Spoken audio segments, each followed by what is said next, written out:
My rich uncle left me everything. A big house and $3 million. My parents who abandoned me 8 years ago suddenly showed up at the will reading. We're your guardians. They smiled. But when my lawyer came in, they turned pale. Your parents are here for the reading, Morrison's secretary whispered as I reached for the law office's door handle. My hand froze. 8 years of silence. And now Daniel and Patricia Winters had materialized the moment Uncle Marcus's $3 million estate was being distributed. Through the frosted glass, I could see their silhouettes already seated inside, probably calculating their share of money they'd never earned from a man they'd ridiculed. The security guard Morrison had stationed outside should have been my first clue that this wouldn't be a normal will reading. But to understand why their presence felt like walking into an ambush, I need to go back 8 years. To when I was 18 and still believed parents were supposed to protect their children, not pillage their futures. Back then, I lived in a cramped studio apartment near State University, working double shifts to afford tuition while my parents occupied our family's 2-bedroom rental across town. The apartment had become a graveyard of failed business ventures. Boxes of unsold dietary supplements gathered dust in corners. Stacks of motivational DVDs about unleashing your inner millionaire served as makeshift furniture. My father Daniel had quit his steady job at a furniture store 3 years earlier to become what he called an entrepreneur, though his definition of that word changed weekly depending on which get-rich-quick scheme had captured his attention. This particular February he was deep into something called CryptoPath Solutions, which wasn't actually cryptocurrency but some complicated pyramid structure involving digital tokens and recruitment bonuses. He'd spent our grocery money on the initial buy-in, convinced that we were about to become millionaires. My mother Patricia had caught his fever, quitting her receptionist job to support his ventures full-time. She spent her days creating vision boards from magazine cutouts and attending manifestation workshops that cost more than my weekly food budget. I survived on ramen noodles and peanut butter sandwiches, saving every penny from my job at the campus bookstore and my evening shifts at Murphy's Diner. 4 nights a week I'd serve coffee and pie to truckers and insomniacs until midnight, my textbooks spread across the back counter during slow periods.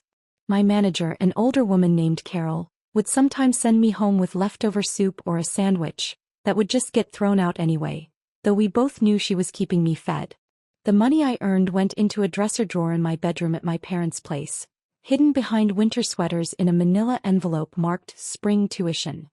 $3,200 accumulated over 18 months of exhaustion, grease burns, and paper cuts from handling too many books.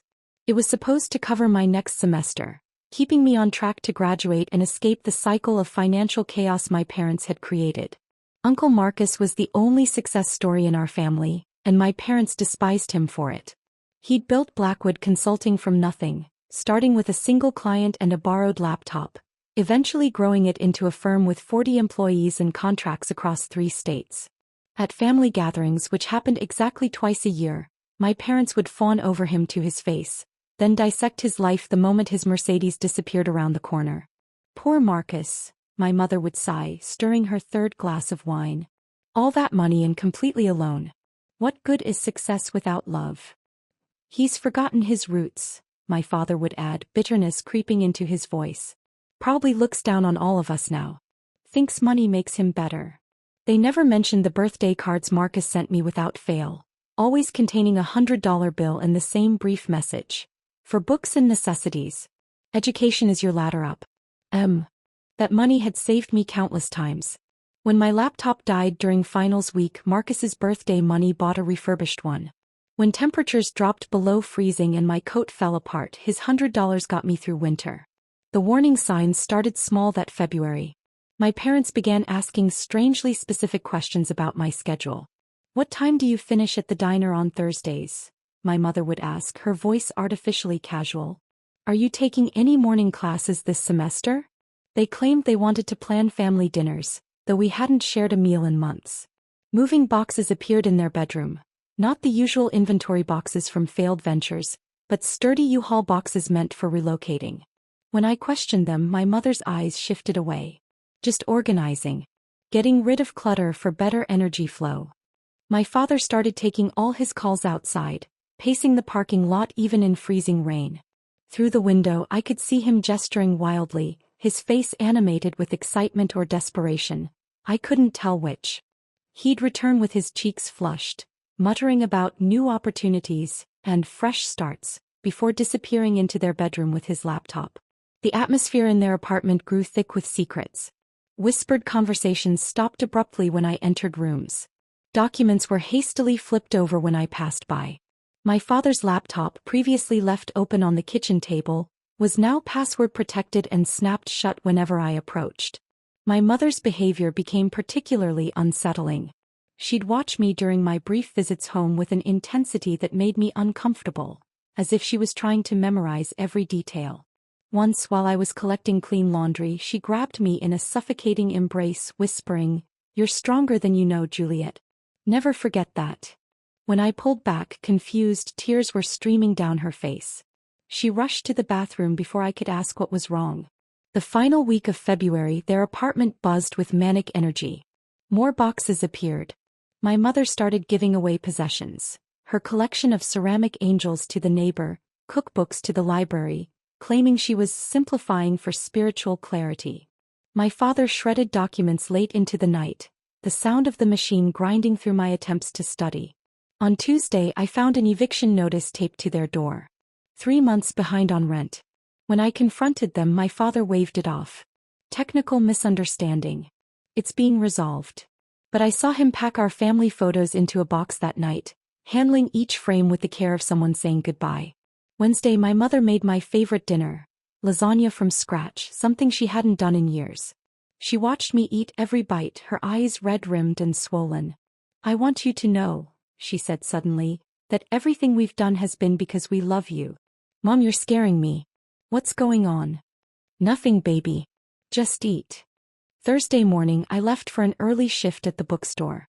When I returned that evening to grab my hidden tuition money before my night shift at the diner, the apartment was stripped bare. My parents, their belongings, and my $3,200 had vanished, leaving only a voicemail on my phone and the eviction notice still taped to the door, now addressed to no one. The voicemail notification glowed on my phone screen like a curse. 3:47 a.m. While I'd been pulling a double shift to make rent, my parents had been executing their escape plan. My finger hovered over the play button for several seconds before I found the courage to listen. "Juliet, baby, it's Mom." Her voice sounded thick, strangled. "We need to make a fresh start. We're drowning here and we're only pulling you down with us. Your father. The debts. It's worse than you know. Ask your Uncle Marcus for help. He has money. He'll take care of you. We're so sorry." The message ended with a sob that might have been genuine or might have been another performance. With them, I could never tell anymore. My legs gave out. I slid down the wall until I was sitting on the floor of what used to be our living room, surrounded by dust outlines where furniture had stood just hours ago. The indentations in the carpet showed where the couch had been for 3 years. Rectangle shadows on the walls marked where family photos had hung. Even the ancient microwave that barely worked. Gone. I forced myself to stand and check my old bedroom, though I already knew what I'd find. The dresser drawers hung open like mouths frozen mid-scream. Behind the winter sweaters, where I'd hidden my tuition money in a manila envelope, there was nothing but empty space. $3,200. 18 months of grease burns, aching feet, and missed study sessions vanished. But the money wasn't even the worst part. My laptop, essential for school, taken. The pearl necklace my grandmother had left me before she died, the only thing of value I'd ever owned, gone. Even my winter coat, which they knew I'd need for my pre-dawn shifts, had disappeared. They'd been thorough in their pillaging, taking anything that could be sold or pawned, leaving me with nothing but the clothes I was wearing and textbooks they couldn't monetize. I walked through each room like a detective at a crime scene, cataloging the devastation. In their bedroom, wire hangers swayed in the empty closet. The bathroom had been stripped of everything except a bar of soap and a threadbare towel. The kitchen cabinet stood open and bare. They'd even taken the coffee maker I'd bought with my first paycheck from the diner. My phone buzzed with a text from my landlord. "Your parents cleared out around 4 a.m. Told me you knew about it. Left you in charge of the lease. Rent's due in 3 days." In charge of the lease. $700 a month for an apartment I couldn't afford on my own, with parents who'd just stolen my ability to pay for anything. The cruelty of it took my breath away. They hadn't just abandoned me, they'd sabotaged my future on their way out the door. I tried calling them. My father's phone went straight to a disconnected message. My mother's rang once before following suit. They'd probably ditched their phones the moment they crossed the state line, wherever they were heading. Nevada, maybe, where my father had talked about opportunities. Or Florida, where my mother had a cousin who'd married rich. Somewhere far enough that I couldn't follow even if I wanted to. The magnitude of my situation crashed over me in waves. No money for tuition meant no spring semester. No laptop meant no way to complete assignments even if I could somehow stay enrolled. No coat meant freezing through my early morning shifts. No parents meant no emergency contact, no cosigner for loans, no safety net of any kind. I sat there for maybe an hour, maybe two, paralyzed by the impossibility of it all. Then with trembling fingers I scrolled through my contacts to the M section. Marcus Blackwood. The uncle my parents had mocked for his success, then invoked as my salvation in the same breath they'd used to destroy my life. The phone rang twice before his deep voice answered. Juliet? It's rather late. Uncle Marcus. The words came out as a croak. They're gone. My parents, they took everything and left. Slow down. What do you mean they're gone? The apartment is empty. They took my tuition money, my laptop, everything. They left a voicemail saying to ask you for help. The words tumbled out between sobs I couldn't control. I don't know what to do. I have nothing. The rent is due and I can't. Stop. His voice cut through my hysteria with surgical precision. Are you hurt? No, I'm not hurt, I'm just. Are you safe right now? Yes, but. Then everything else can be fixed. I'm coming. Pack whatever they left behind. You don't understand, it's a 4-hour drive and there's a storm. I'm coming, he repeated, his tone allowing no argument. Pack what's left. Be ready. The line went dead. I stared at the phone, unable to process that help was actually coming. Uncle Marcus, who my parents had ridiculed as an emotional robot and a workaholic with no soul, had just dropped everything in the middle of the night to drive through a storm for me. I found a garbage bag under the kitchen sink, apparently not worth taking, and began collecting what remained of my life. Some clothes they deemed unsellable. My textbooks, too specialized to have resale value. Toiletries from my backpack. A photo album I'd hidden under my mattress that they'd somehow missed, filled with pictures from before everything went wrong. The rain started an hour after Marcus's call, gentle at first, then building to a deluge that hammered against the windows. I sat by the door with my garbage bag of possessions, watching the parking lot flood, wondering if he'd actually come or if this was another promise that would evaporate like all the others. 3 hours and 47 minutes after our call, headlights cut through the rain. A black Mercedes sedan pulled into the lot, looking absurdly out of place among the rust bucket cars and overflowing dumpsters. Marcus emerged, his expensive suit immediately soaked through, rain streaming down his face as he jogged toward the building. When I opened the door, he stood there for a moment, taking in the scene. Me with my garbage bag, the empty apartment behind me, the eviction notice I hadn't told him about taped to the door frame. His expression remained controlled, but something flickered in his eyes. Anger maybe. Or disappointment in his brother. Or pity for me. You have everything? He asked, water dripping from his jacket onto the stained hallway carpet. I held up the garbage bag. This is everything. He took it from me with one hand and placed the other on my shoulder. The weight of it felt solid, real, trustworthy in a way nothing had felt in years. You're safe now, he said simply. Let's go home. The Mercedes glided through the gates of Marcus's property as dawn broke through the storm clouds. I pressed my face against the window, watching manicured hedges and stone pathways emerge from the darkness. The house itself looked like something from an architecture magazine. 3 stories of cream-colored stone with black shutters, windows that seemed to go on forever, and a circular driveway with a fountain that wasn't running, probably shut off for winter. Marcus pulled into the garage, which was larger than my parents' entire apartment. Another car sat covered in the far bay, something sporty judging by the shape. Tools hung on pegboards in perfect alignment. Even his garage had more organization than my entire life. The guest room is upstairs, second door on the right, he said, killing the engine. We'll sort out something more permanent tomorrow. More permanent. The words hung between us as we entered through a mudroom bigger than my abandoned studio. Marcus disabled an alarm system with practiced efficiency while I stood there clutching my garbage bag, dripping rainwater onto tiles that probably cost more per square foot than I made in a week.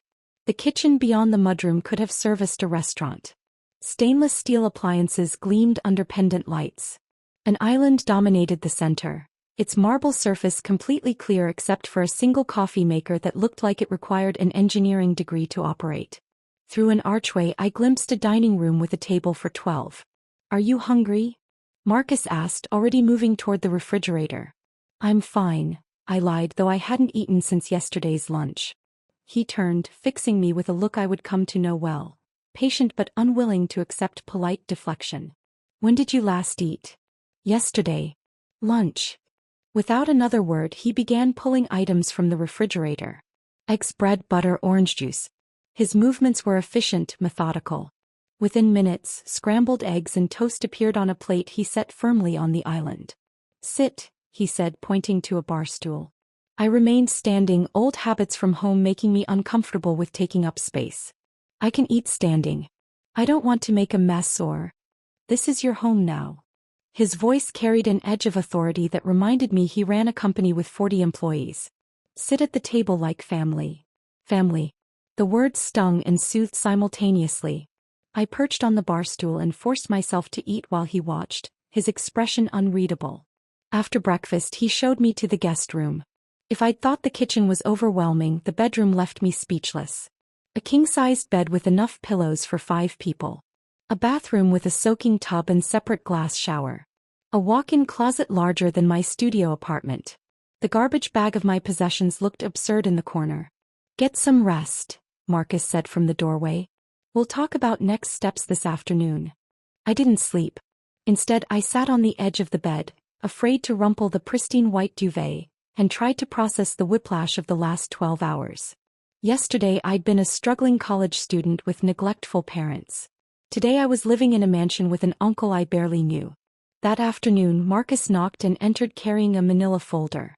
He sat in the armchair across from the bed, maintaining professional distance even in offering help.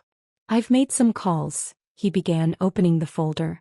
"Your enrollment can be maintained if we pay the outstanding balance by Friday. I've already arranged it." "I can't accept." "You can and you will." He pulled out a typed document. "However, there are conditions." My stomach clenched. Here it comes, I thought. Nothing is free. Everyone wants something. He handed me the paper. "House rules," he said simply. The list was thorough but not unreasonable. Maintain a 3.5 GPA. Work summers at Blackwood Consulting to learn the business. Attend Sunday dinners together. No overnight guests without permission. Keep my room and shared spaces clean. No drugs or excessive alcohol. Weekly check-ins about school progress. This is it. I asked, searching for hidden catches. "Were you expecting something else?" "I don't know. More restrictions? Payback terms?" His expression softened marginally. "This isn't a loan, Juliet. It's an investment in your future. Your parents failed you. I won't." Over the following weeks, I learned to navigate Marcus's world of routine and discipline. Breakfast at 7 sharp, though he never complained if I stumbled in at 7:03, still adjusting to the early schedule. He'd already be reading the Financial Times, a second cup of coffee waiting for me. Dark roast with 1 sugar, which he'd somehow noticed I preferred without asking. The refrigerator began stocking items I hadn't seen him buy. My favorite yogurt, the granola bars I'd survived on during exam weeks, fresh fruit that appeared daily. When I mentioned needing new supplies for the semester, a credit card appeared with my name on it. "For necessities," he said, sliding it across the breakfast table. "Books, supplies, food. Don't go crazy, but don't go without." I used it sparingly at first, terrified of overstepping. But when the statements came, he never questioned a single purchase. Not even when I'd bought a new winter coat to replace the one my parents had stolen. 3 weeks after I'd moved in, I found a business card on my pillow. Dr. Sarah Chin, licensed therapist, specializing in family trauma and abandonment. The appointment was already scheduled for the following Tuesday. "I don't need therapy," I protested over dinner that night. Marcus looked up from his salmon. "Your parents stole your tuition money and abandoned you. That requires professional processing. It's expensive. I'm aware of the cost. I'm handling it fine." He set down his fork with deliberate precision. Last night at 3 a.m. I heard you in the kitchen. You've been there every night this week. That's not handling it fine. I hadn't realized he'd noticed my insomnia, my midnight wanderings through his house as I tried to convince myself this was real, that I wouldn't wake up back in that empty apartment. Dr. Chin turned out to be exactly what I needed. Direct but compassionate, unwilling to let me deflect with humor or minimization. Marcus never asked what we discussed, but I noticed him watching sometimes, checking if therapy days were particularly hard, adjusting his expectations accordingly. The years that followed blurred together in a rhythm of semesters and summers, each one building on the foundation Marcus had provided. My therapy sessions with Dr. Chin gradually shifted from crisis management to growth work. We spent less time on the acute trauma of abandonment and more on recognizing patterns, setting boundaries, and understanding that my worth wasn't tied to productivity or perfection. Marcus never asked about therapy directly, but he noticed the changes. When I stopped apologizing for existing in his space, he nodded approvingly. When I began joining him for breakfast without being summoned, he had my coffee ready without comment. Small victories that felt monumental after years of making myself invisible in my parents' chaos. My first summer at Blackwood Consulting started with filing and coffee runs, which I attacked with an intensity that made Marcus pull me aside. "This isn't a test you can fail," he said, studying me over his reading glasses. "You're learning, not proving. There's a difference." By the third summer, I was sitting in client meetings, taking notes while Marcus negotiated contracts worth more than my parents had ever dreamed of stealing. He'd catch my eye occasionally, a silent question. "Did you catch that? Are you following?" Always was. I absorbed everything. The way he never filled silence too quickly, how he let clients talk themselves into solutions, the art of being the calmest person in any room. Senior year arrived with job offers from companies that had seen me at Blackwood during summers. Marcus said nothing when I showed him the letters, just raised an eyebrow that communicated everything. Of course I was joining his firm. We both knew it, had known it since that first summer when I'd reorganized his filing system and he'd said, "Efficient. Like someone else I know." Graduation day came in May, unseasonably hot, the ceremony held in the university's basketball arena. I spotted Marcus immediately in the crowd, impossible to miss in his charcoal suit among the casual clothes of other families. He didn't whoop when they called my name, didn't stand and wave like the enthusiastic parents around him. He simply nodded once when our eyes met, and that single gesture held more pride than any celebration. At dinner that night, at the same Italian restaurant where we'd had our first Sunday dinner 4 years earlier, he slid a single key across the white tablecloth. "Your office at Blackwood. You start Monday." No congratulations. No proud speech about how far I'd come. Just the key and the expectation that I'd show up, because showing up was everything to Marcus. It was his language of love, spoken in attendance rather than words. The office was modest. 3rd floor, a window overlooking the parking lot rather than the city view the senior consultants enjoyed. But it was mine, my name already on the door in the same font as his. Inside he'd placed a single item on the desk. A photo from my graduation, the two of us standing awkwardly apart but undeniably together. Work became my religion. I threw myself into client presentations, strategic planning sessions, and financial analyses with the same desperate energy I'd once used to save tuition money. The difference was that now the work led somewhere. Each successful project meant more responsibility, larger clients, and gradually respect from colleagues who'd initially seen me as the boss's charity case. Nights were harder. Success couldn't stop the dreams where I still heard that voicemail, still walked into that empty apartment. I'd wake at 3 a.m. and Google my parents' names, finding nothing but old addresses and disconnected phone numbers. They'd vanished as completely as if they'd never existed, leaving me to wonder if they were alive, dead, or simply living new lives under new names somewhere. Dr. Chin and I worked through it slowly. "Abandonment shapes you but doesn't define you," she said during one session that left me raw. "You're not responsible for their choices, only for how you choose to move forward." 5 years into working at Blackwood, Marcus started missing morning meetings. Small things at first. A forgotten client name, a tremor in his hand while signing contracts. He scheduled a routine checkup that turned into blood tests that turned into scans that turned into a specialist consultation that ended with words that seemed impossible. Pancreatic cancer, stage 3. The man who'd built an empire from nothing, who'd saved me from nothing, suddenly couldn't button his own shirt without his hands shaking. The reversal felt surreal. I became the one making breakfast at 7 sharp, driving him to appointments, sitting in waiting rooms that smelled like disinfectant and despair. "I can handle the treatments alone," he insisted after the first chemotherapy session left him weaker than I'd ever seen him. "You could," I agreed, steadying him as we walked to the car. "But you don't have to." He looked at me then with an expression I'd never seen, vulnerable, almost surprised. As if the concept of not handling something alone was foreign to him. Which I realized it probably was. The treatments bought us time but not hope.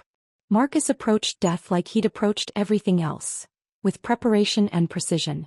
He updated his will, transferred client relationships, and taught me the intricate details of running Blackwood with the patience of someone who knew they wouldn't get a second chance to explain. 3 nights before the end, I was reading quarterly reports in his room while he dozed. A routine we'd developed where I worked and he rested, but we were together. His breathing was labored, each inhale a conscious effort. Suddenly his hand found mine, grip surprisingly strong. "Juliet," he said, voice barely above a whisper. I leaned closer, expecting final instructions about the business or investments. "I never wanted children," he said instead, each word careful and deliberate. "Thought I wasn't built for it. Too rigid. Too cold. Marcus. Let me finish." His eyes, clouded by medication and pain, found focus. "You taught me that family isn't about wanting. It's about choosing. Every day. Especially when it's hard." His hand remained in mine for another moment before releasing, his eyes closing with exhaustion from the effort of speaking. 3 days later, Marcus Blackwood died at 4:17 a.m. while I held that same hand, feeling it grow cold as dawn broke through the hospice window. The funeral director suggested a Tuesday service, allowing time for notifications and arrangements. I spent those days in a fog, mechanically selecting caskets and flowers while my mind replayed his final words.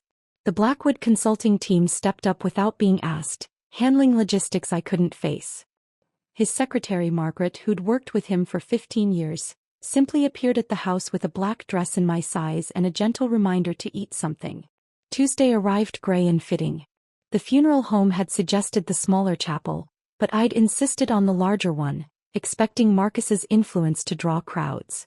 Instead, 43 people scattered themselves across pews meant for 200.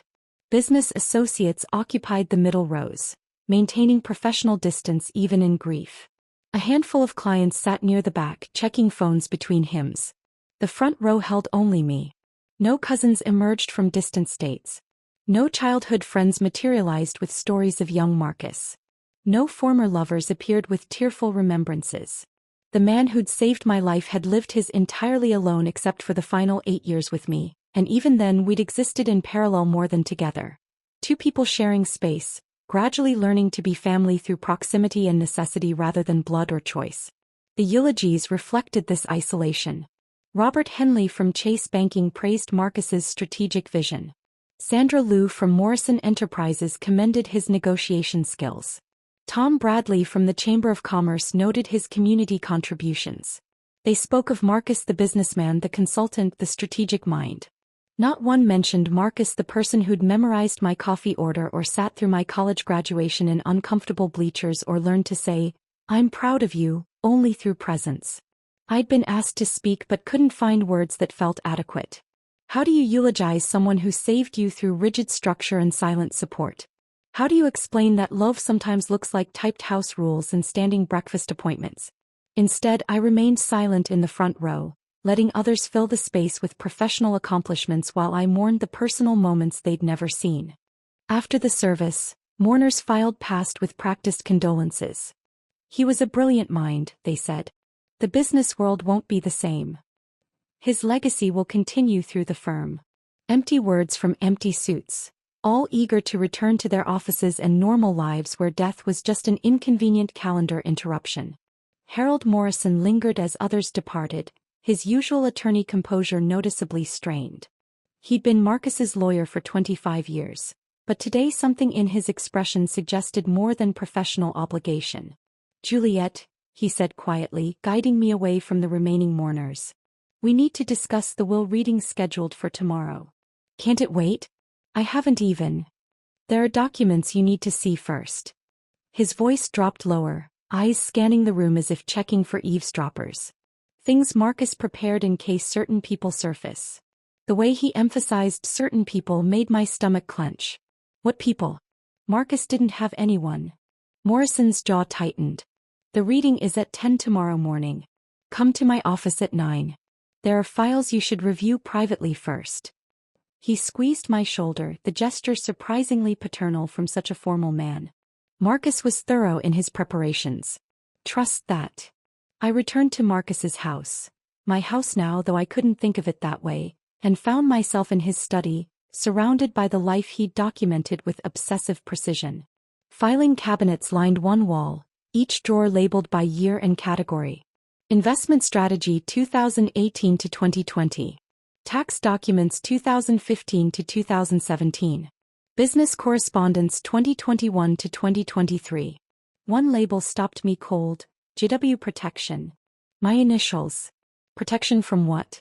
The drawer was locked, but Marcus had shown me where he kept keys during his final weeks, ensuring I could access everything necessary. Inside, manila folders bore dates rather than descriptions. I pulled the most recent, dated just 2 months ago, and found bank statements I didn't recognize. Regular monthly transfers to Davidson Investigative Services.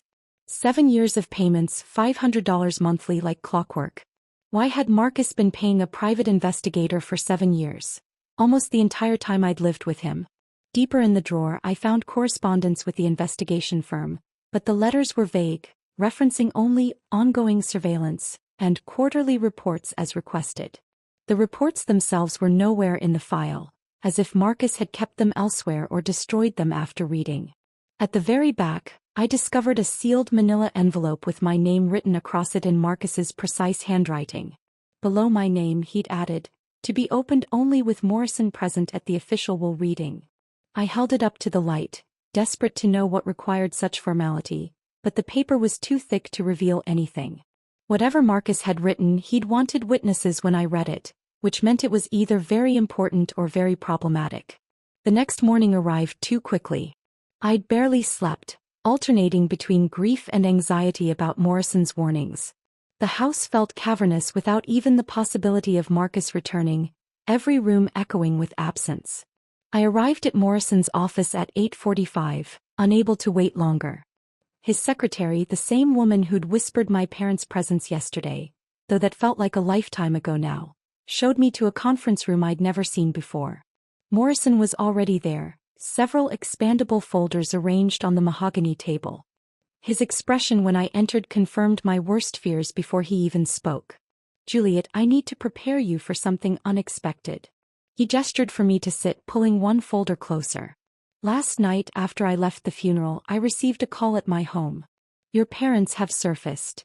The words didn't make sense at first, like he'd spoken in a foreign language my brain couldn't process. "They saw Marcus's obituary in the online edition of the Tribune," he continued carefully. "They've indicated their intention to attend tomorrow's will reading." "That's not possible." My voice sounded distant, hollow. "They've been gone for 8 years. They can't just. They claim to be asserting their rights as your legal guardians." Morrison's tone suggested his opinion of this claim, but his expression remained professionally neutral. "They've hired representation. A Mr. Gerald Hoffman from Las Vegas." Las Vegas. Of course they'd been in Las Vegas. The city where desperate people go to chase miracles and lose everything. Morrison's revelation hung in the air between us, the implications spreading like spilled ink across my understanding of the situation. "Legal guardians?" I managed to say, though my throat felt constricted. "I'm 26 years old. They abandoned me when I was 18. What possible claim could they have?" Morrison's expression remained carefully professional, but I caught the slight tightening around his eyes. "Their attorney will likely argue that parental rights were never formally terminated through the courts. It's a weak position, but they appear prepared to pursue it." He paused, choosing his next words with lawyer-like precision. Marcus anticipated this possibility.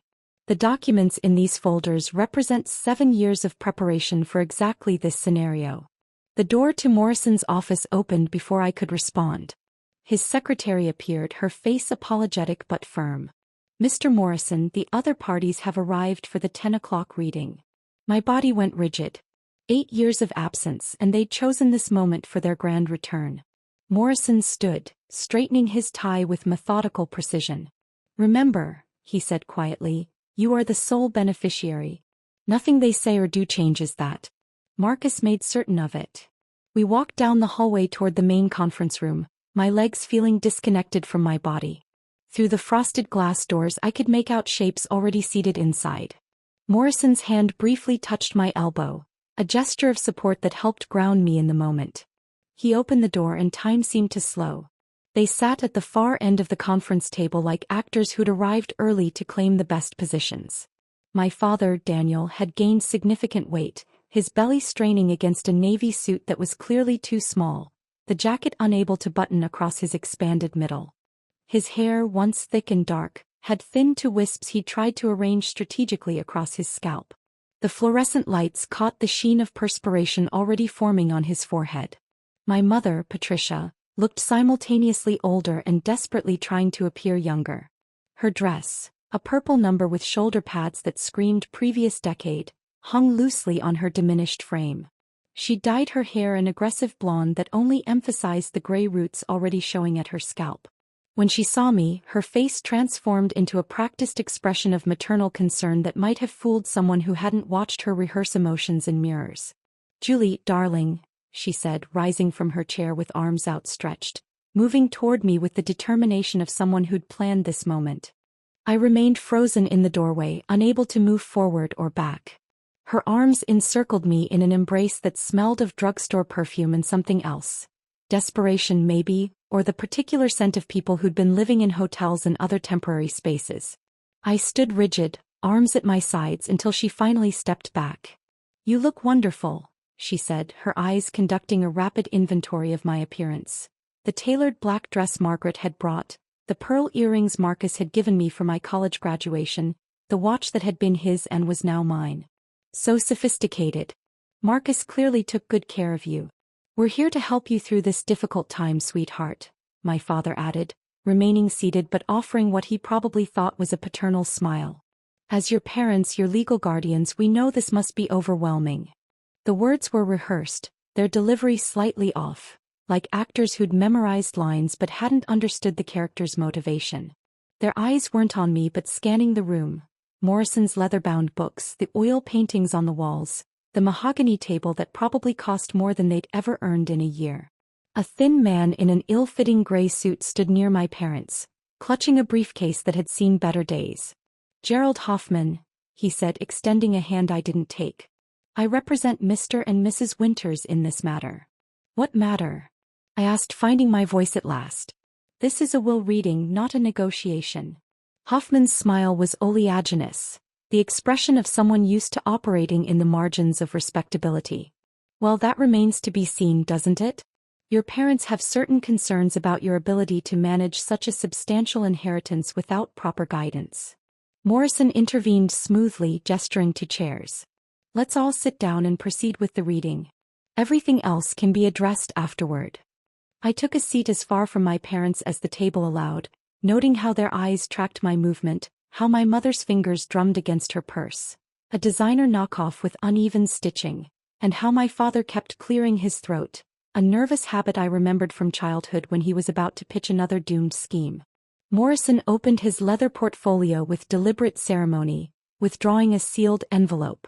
"This is the last will and testament of Marcus Theodore Blackwood, executed 6 months ago in the presence of witnesses and filed with this office for safekeeping." He broke the seal and unfolded several pages of thick cream paper, Marcus's letterhead visible at the top. "I'll read the essential provisions first, then provide copies to relevant parties." Morrison adjusted his glasses and began. "I, Marcus Theodore Blackwood, being of sound mind and body, do hereby declare this to be my last will and testament, revoking all previous wills and codicils." My parents leaned forward simultaneously, their attention laser-focused on Morrison's words. "To my niece, Juliette Marie Winters, I leave the entirety of my estate, including but not limited to the real property located at 2847 Riverside Drive, valued at approximately $1.8 million, including all contents and the surrounding 3 acres of land." I heard my mother's sharp intake of breath, saw my father's hand clench on the table. All bank accounts, investment portfolios and liquid assets, totaling approximately $3.1 million as of the date of this will's execution. The number hung in the air like a physical presence. My father's face flushed red while my mother's went pale. My 40% ownership stake in Blackwood Consulting Group, with full voting rights and all associated benefits and responsibilities. Additionally, all personal effects including but not limited to my collection of first edition books, vintage watches, automobiles and art. Morrison paused, looking up from the document. There are several smaller bequests to employees and charitable organizations, which I can detail if necessary, but the bulk of the estate passes to Ms. Winters as stated. The silence that followed was deafening. I could hear the hum of the air conditioning, the distant sound of traffic from the street below, my own heartbeat pounding in my ears. My parents sat frozen, their calculations visible on their faces as they processed what they'd just heard. My father was the first to break the silence, his voice cracking slightly as he attempted to regain control. "Excuse me, Mr. Morrison, but as Juliet's parents, we have a natural interest in ensuring this inheritance is properly managed. She's still quite young and this is an enormous responsibility." 26 is hardly a child, Morrison observed, his tone dry as sandpaper. "Legally speaking," my mother interjected quickly, her fingers still drumming against her purse, "we never formally terminated our parental rights. Given the circumstances of this windfall, we feel it's our duty to provide guidance during this transition." Morrison's expression remained neutral as he reached for another folder, this one significantly thicker than the will documents. Mr. Blackwood anticipated potential complications. He instructed me to share certain documentation if necessary. He opened the folder with deliberate slowness, withdrawing a stack of photographs. "These are from Davidson Investigative Services, dated 6 months after you left Juliet." He slid the first photo across the polished table. My father at a blackjack table in what looked like a low-rent Vegas casino, his face flushed with either excitement or alcohol, chips scattered in front of him. "How dare you have us followed?" my father sputtered, his face reddening further. Morrison continued as if he hadn't spoken, sliding another photo forward. "This one is from 8 months after your departure." My mother behind a bar, serving drinks in what appeared to be a casino lounge, her uniform revealing more than it covered. "The investigation indicates you were terminated from this position for suspected theft, though charges were never filed."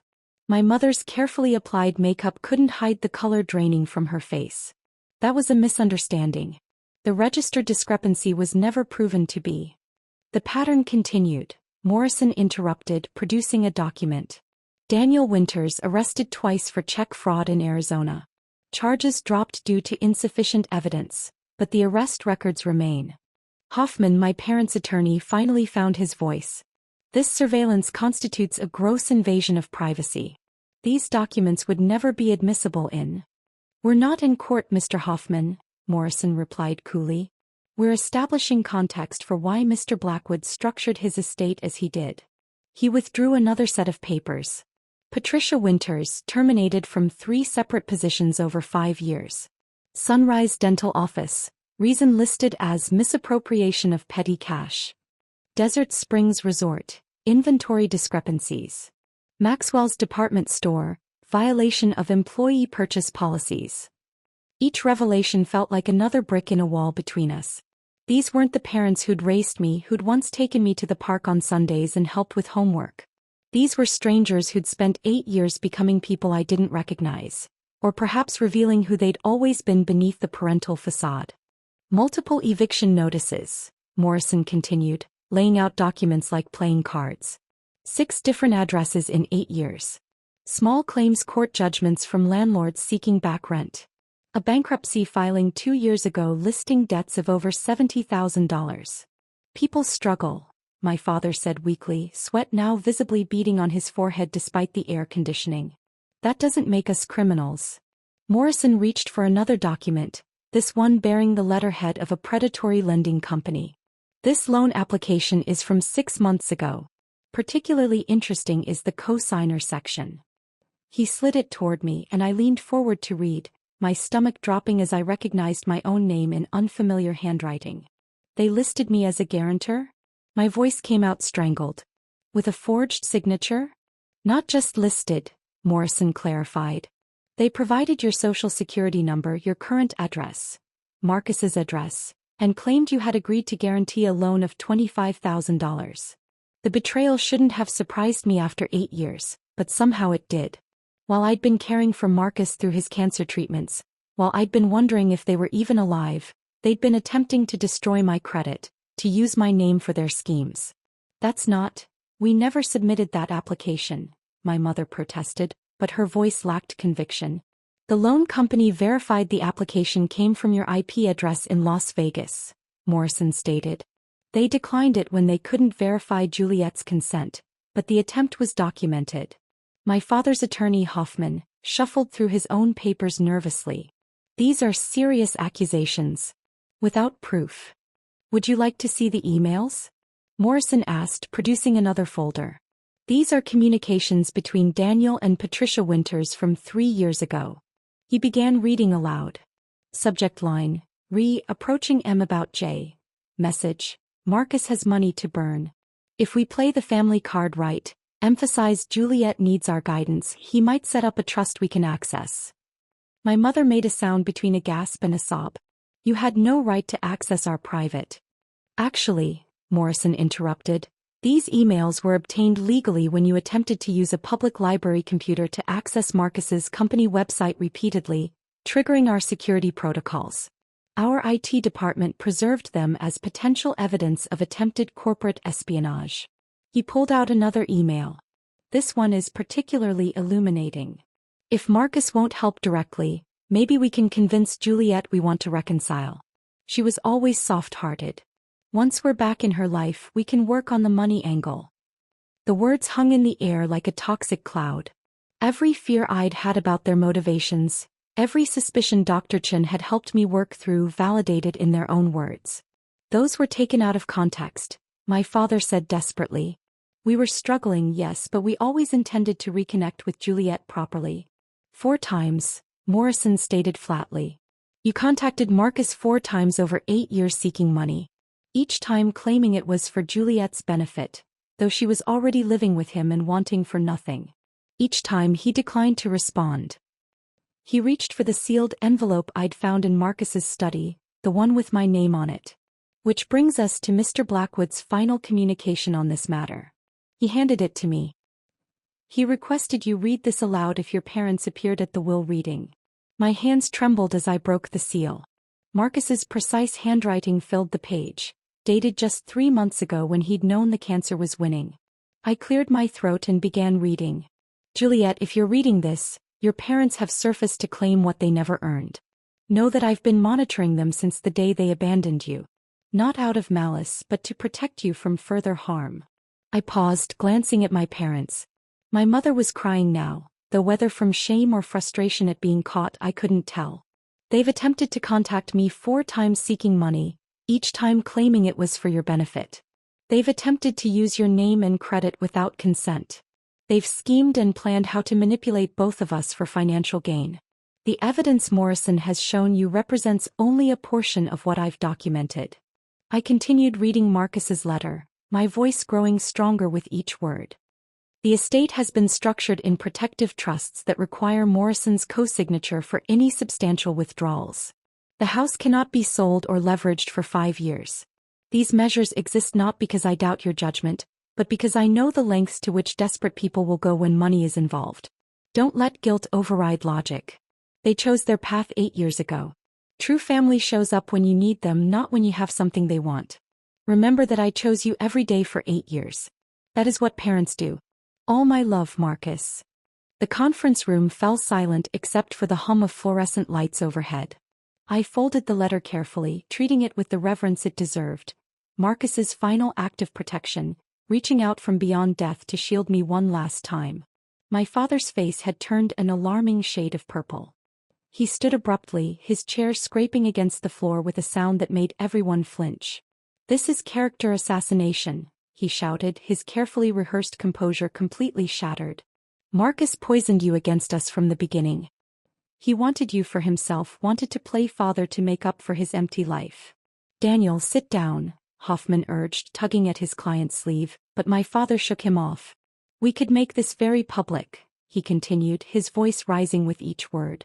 Tell everyone how Marcus Blackwood stole our daughter, turned her against her real family. The media would eat it up. Wealthy businessman manipulates vulnerable young woman, isolates her from her parents. My mother stood too, tears streaming down her face, though her eyes held calculation rather than genuine emotion. We were sick, Daniel with his gambling addiction, me with depression. We needed help, not judgment.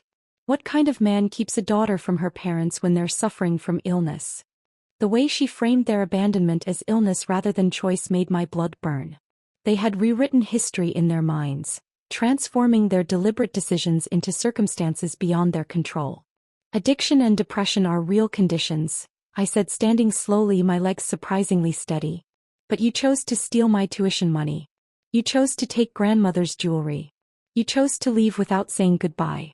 Those were decisions, not symptoms. You don't understand what we went through, my mother wailed, reaching across the table toward me. The pressure, the debts, the threats. I was 18 years old, I interrupted, my voice cutting through her performance. Working 2 jobs while going to school full-time. I understand pressure perfectly. The difference is I didn't run from it. Morrison intervened with his characteristic calm. Mr. and Mrs. Winters, before you continue with threats of public disclosure, you should be aware of additional provisions in Mr. Blackwood's will. He turned to a marked page in his documents. Any legal challenge to the estate's distribution triggers an immediate and irrevocable transfer of all assets to the Marcus Blackwood Foundation for Abandoned Youth. Neither Juliet nor yourselves would receive anything. My father's mouth opened and closed like a fish gasping for air. That's coercion. You can't. It's perfectly legal, Morrison continued.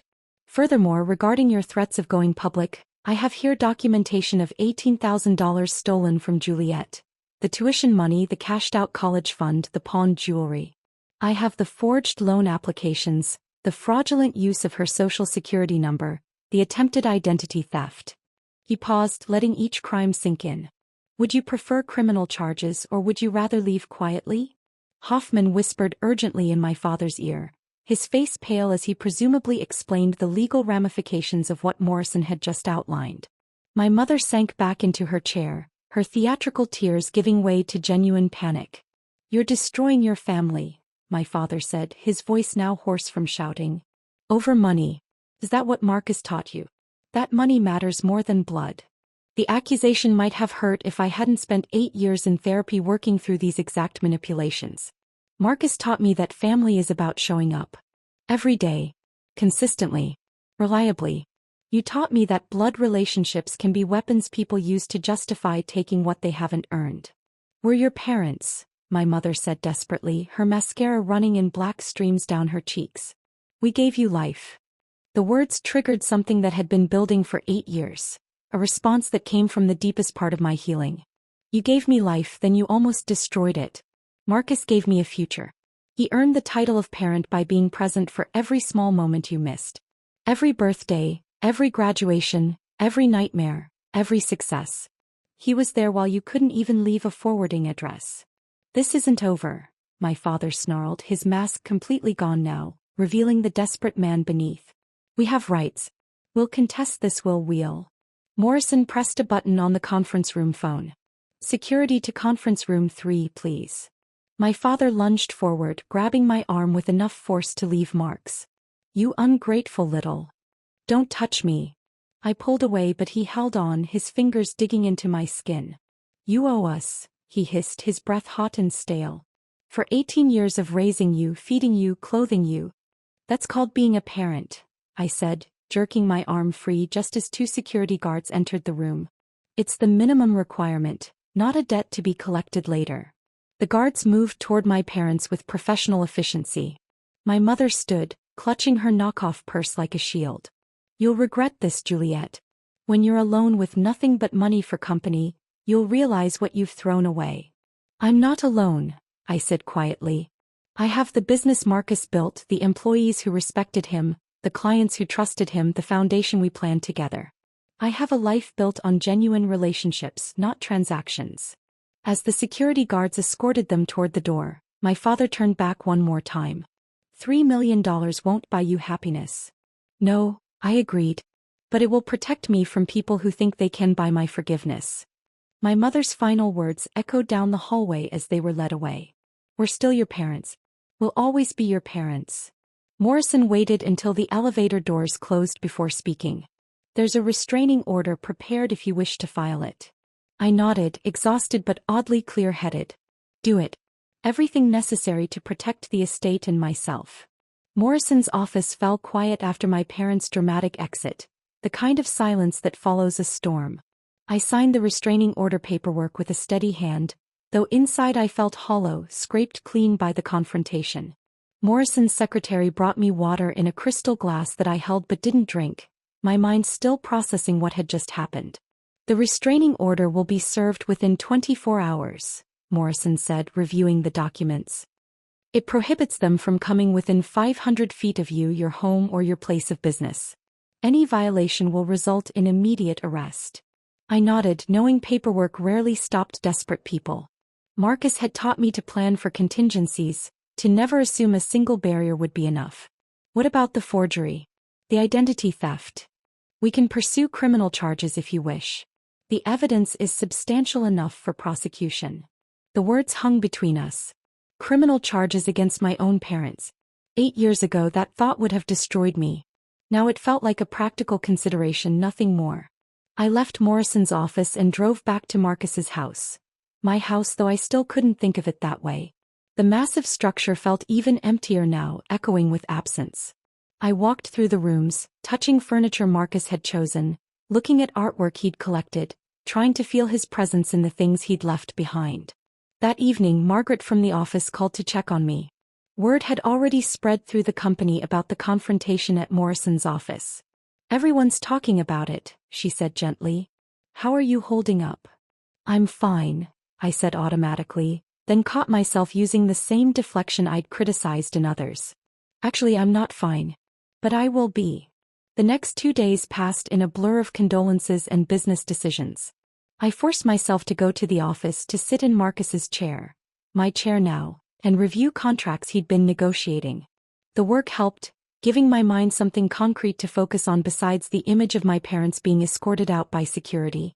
Then on the third day the doorbell rang. It was early evening, the sun casting long shadows across the driveway. Through the security monitor I could see them standing at the front door. My father's face was flushed red, whether from anger or alcohol I couldn't tell.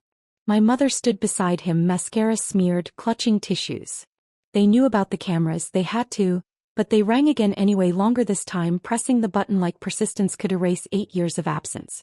I shouldn't have answered. Morrison had explicitly advised against any contact. But something in me needed this final confrontation, needed to hear what they'd say when all pretense was stripped away. I opened the door but kept the security chain engaged, speaking through the gap. You're violating a restraining order. I've already called the police. 5 minutes, my father said, his words slightly slurred. Just give us 5 minutes to explain. Explain what? How you tried to forge my signature. How you attempted to steal my identity. How you planned to manipulate Marcus for money. We're desperate, my mother sobbed, and for once it seemed genuine. We've lost everything. The casino is threatening legal action over markers Daniel signed. We're living in our car. The revelation should have sparked sympathy, but I felt nothing. They'd been living in cars and cheap motels by choice, chasing schemes instead of stability, choosing the next big score over the mundane reliability of regular jobs and responsibilities. We just need 50,000, my father said, abandoning any remaining pretense of parental concern. Just enough to clear the debts and get back on our feet. You have 3 million. 50,000 is nothing to you now. There was. The truth laid bare. They hadn't come back for reconciliation or to rebuild our relationship. I was just a bank account that happened to share their DNA. After everything we've been through, my mother added, you owe us that much. I owe you. The words came out calm, controlled, though inside I burned. Let me be clear about what happened. You stole my tuition money, $3,200 I'd saved over 18 months. You took grandmother's pearl necklace, the only thing I had from her. You cashed out my college fund using forged signatures. You vanished for 8 years without a single word except a voicemail telling me to ask someone else for help. We were drowning. Marcus checked on me every single day for 8 years, I continued, cutting through their excuse. He attended every graduation, every important moment. He taught me about business, about integrity, about showing up especially when it's difficult. You couldn't even send a birthday card. My father's face darkened, the flush deepening to purple. That man poisoned you against us. We could ruin his reputation. Tell everyone how he... Tell them what? That he took in an abandoned teenager?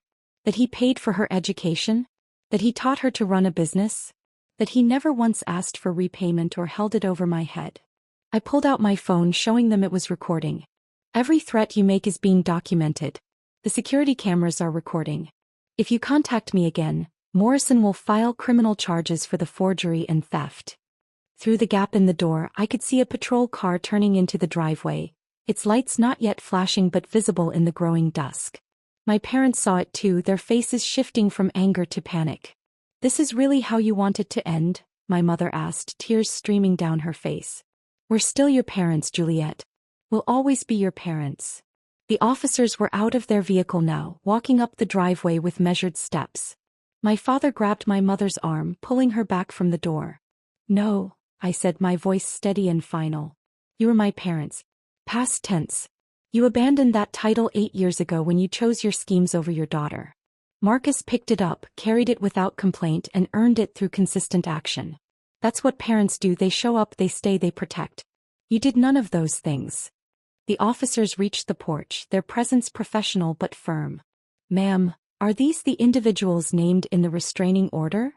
"Yes," I said, finally closing the door on their faces, on their manipulation, on 8 years of wondering if I'd been the reason they left. Through the window, I watched the officers escort them to the patrol car. My mother turned back one last time, mouthing words I couldn't hear and didn't need to. My father kept his head down, defeat finally replacing defiance.